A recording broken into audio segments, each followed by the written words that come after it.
Hello everyone, welcome to all of in excellent coaching classes. और आज मैं आपको करवाऊंगी elasticity of demand. Elasticity of demand क्या होते हैं, इसका क्या मीनिंग मकसद होता है, ये सारा मैं आपको करवाऊंगी। चैप्टर नंबर 2 से इकोनॉमिक्स का आज इसकी थ्योरी करवाऊंगी, कल इसके न्यूमेरिकल करवाऊंगी। ठीक है बच्चों, तो शुरू करते हैं।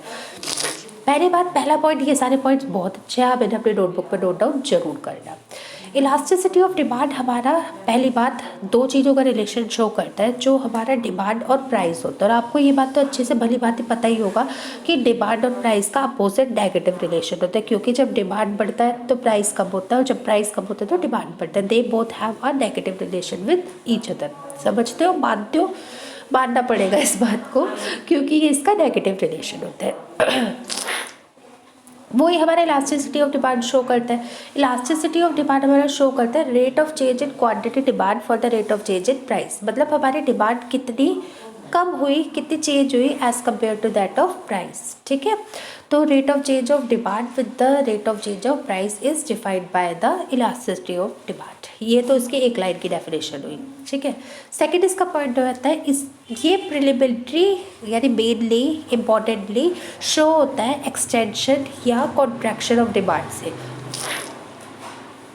जब आपकी अगर एक्सटेंशन ऑफ डिमांड होता है, एक्सटेंशन मतलब डिमांड बढ़ती है, तो आपका जो डिमांड कर्व होता है वो आगे चला जाता है। वो मैं आपको अपने लिख के कॉपी में बताऊंगी अपने नेक्स्ट अपकमिंग वीडियो में। और कॉन्ट्रैक्शन ऑफ डिमांड में अगर प्राइस बढ़ने की वजह से डिमांड कम होता है तो डिमांड पीछे की तरफ चली जाती है। ठीक है बच्चों, फिर उसके बाद ये ही हमारे प्राइस इलास्टिसिटी ऑफ डिमांड होती है। Basically demand elasticity of demand, basically elasticity का मतलब होता है चेंज मतलब जब आपके एक किसी चीज़ में चेंज होता है, चाहे एक ही रुपए का चेंज हो, जब चेंज मेंशन होते हैं उसे हम इलास्टिसिटी कहते हैं। बेसिकली हमारी इलास्टिसिटी 3 तरह की होती है of demand: price elasticity of demand, income elasticity of demand और क्रॉस इलास्टिसिटी ऑफ डिमांड। अगर हमारे प्राइस इलास्टिसिटी ऑफ डिमांड होते हैं तो दो चीज़ों का रिलेशन शो किया जाता है, प्राइस और हमारी डिमांड का, जो कि हमारा नेगेटिव इनवर्स रिलेशन होता है। अगर प्राइस बढ़ते हैं तो डिमांड कम होती है, और डिमांड कम होती है तो प्राइस बढ़ते हैं। ठीक है, आपके सिलेबस में प्राइस इलास्टिसिटी ऑफ डिमांड दी है 11th के सिलेबस में। इनकम इलास्टिसिटी ऑफ डिमांड और क्रॉस इलास्टिसिटी ऑफ डिमांड आपके सिलेबस में अभी नहीं है।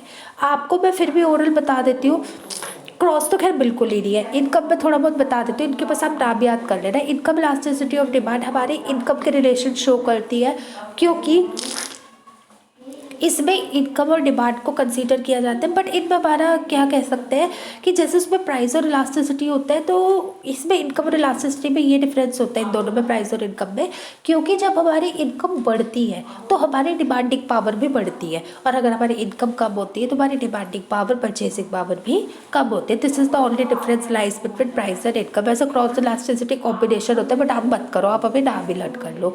तो आपका काम क्या बनता है, इलास्टिसिटी और डिमांड के तीनों पॉइंट लिखोगे, प्लस आप इसके तीनों नाम लिखोगे, प्राइस इलास्टिसिटी और इनकम इलास्टिसिटी को डिफाइन करोगे अपनी कॉपी में। और क्रॉस इलास्टिसिटी को करने की कोई ज़रूरत नहीं है, क्योंकि आप अपनी TR जैन बुक पे देखो, उसमें एक नोट डाल के बुक वालों ने ही लिख रखा है कि cross elasticity of demand is not for the purpose of learning of the students of class 11th and 12th। 11th और 12th के बच्चों के लिए अभी लर्न करने की ज़रूरत है, आगे आपके ग्रेजुएशन पोस्ट ग्रेजुएशन का कॉन्सेप्ट है, अभी का कॉन्सेप्ट नहीं है। ठीक है बच्चों, आगे चलते हैं। प्राइस इलास्टिसिटी ऑफ डिमांड जिसे PED भी कहते हैं, क्योंकि मैंने आपको कहा था सारे क्वेश्चंस आपके प्राइस इलास्टिसिटी ऑफ डिमांड के ही होंगे, इसी से ही रिलेटेड होंगे। ये जो PED का फॉर्मूला होता है वो होता है percentage change in QD। QD क्या होता है, हमारी क्वांटिटी डिमांडेड या simple demand upon percentage change in price. आप कहोगे मैम ये तो हमें ट्राइंगल सा दिख रहा है, तो मैं आपको एक बात बताती हूँ, इस ट्राइंगल का साइंस और कॉमर्स दोनों में डिफरेंट मीनिंग होता है। साइंस वालों के बच्चों के लिए ट्राइंगल का मीनिंग होता है हीट मतलब आग, गरमाई। बट हमारे लिए हीट का कोई मतलब कोई मकसद नहीं है हमारा, क्योंकि हम कॉमर्स के स्टूडेंट्स हैं, तो कॉमर्स वालों के लिए ट्राइंगल का मतलब होता है चेंज। तो percentage change in quantity demand upon percentage change in price मतलब होता है हमारा फॉर्मूला, होता है हमारे प्राइस इलास्टिसिटी ऑफ डिमांड का एक फॉर्मूला। दो फॉर्मूले बेसिकली होते हैं, एक फॉर्मूला यही होता है परसेंटेज चेंज इन ट्राइंगल मानो या चेंज इन क्वांटिटी डिमांड या demand upon percentage change in price. समझ गए बच्चों? और इसके अलावा ये तो देखो, ये ईडी वाला तो ऊपर वाला formula, percentage change in quantity divided upon percentage change in price, यही वाला फॉर्मूला है। इसका एक और में फॉर्मूला होता है फाइंड आउट करने का, वो होता है ED is equal to change in Q upon change in P into P upon Q, जहाँ पे क्यू हमारा क्वांटिटी डिमांड होता है, पी हमारा प्राइस होता है, चेंज इन और फिर ये हमारा प्राइस और डिमांड।